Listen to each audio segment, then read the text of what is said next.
Boker Tov. We're continuing our discussion of these devices that we have, the cell phones. Yesterday we were explaining that it's very important to develop an awareness of the fact that it's an addictive device. It's actually an addictive device.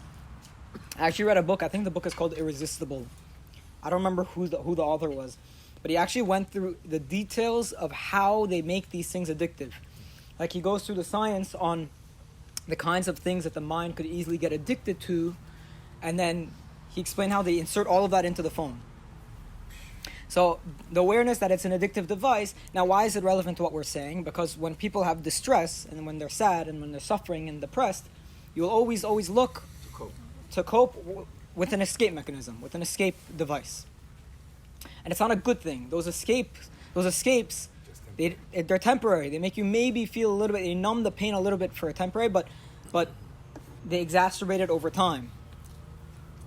We said the second level of a problem with the phone is going to be social media.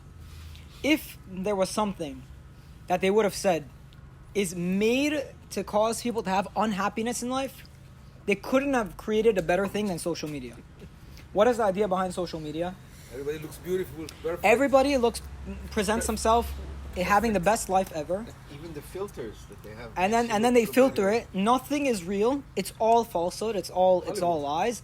It's all filtered and this and that. And then you look at everyone and you say, wow, my life is terrible. Everybody's life is amazing. Mine is terrible. And then on top of that, they have the influencers, who are these people that are all fake. They're all like half their body is plastic, right? And then they look not normal. And then you have women who look at them, oh, I'm terrible looking, right? And then you have, on the men's side, you have men that go and they show off their wealth and the people that they're hanging out with and all of that. And the men say, oh, my life is terrible. It's very bad. There's no way around it. It's made to cause unhappiness. It's literally made to. Besides for the fact that all of these social media apps are addictive, they feed on such a dark part of the human soul. They feed on our jealousy and our desire to copy others materially. They definitely don't help a person with their self-esteem and their proper understanding of their self. So it's obviously that's a very important thing to be aware of. Now, it's getting worse and worse, right? Besides for the fact that everything's going to the Chinese government, that all of the data is going to the China. By the way, you guys know about that, the TikTok. Besides for that, it's getting worse and worse because things are getting more and more explicit, darker and darker.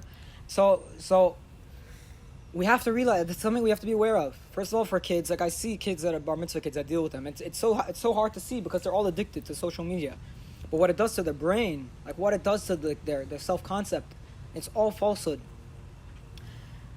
There's no way around it other than to be aware of the way these things work, the way they play off the brain. There is a study that they did to see if people's Facebook use goes up with depression. And they found that it definitely does. Not only does it cause depression, because it causes a person to think, I'm ugly, everybody else has a good life and I don't. It also, whenever a person gets depressed, they go back to Facebook to make themselves feel better, because it's an addictive coping mechanism. And then you have this vicious cycle that a person goes and they do social media and things like that. So we're going to talk about, I guess, in future days, some of like the practical tools that we could use. There are some tools you could use to curb your use of these things. It's definitely not healthy to be using 10 hours a day. By the way, one last thing I want to point out, I had a bar mitzvah kid. I as I said, I checked their screen time just to see, because I'm curious about these things.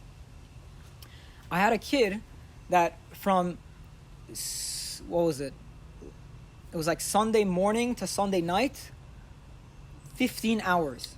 I'm like, how in the world? That's literally every second of the day. He said, yeah, we were playing one long game of Fortnite or something. Unbelievable. And this is what? There's not going to be a problem? Are any of these kids going to learn how to play piano, learn how to play violin, learn how to have any hobbies? Are they going to be interested in reading books? Anyways, you have to be aware of it. Be'ezrat Hashem, these things, they don't make a person happy. They just cause sadness. Be'ezrat Hashem, we should have the strength to overcome. We'll learn practical tips to overcome these things in coming years. Baruch Adonai L'olam. Amen. Amen.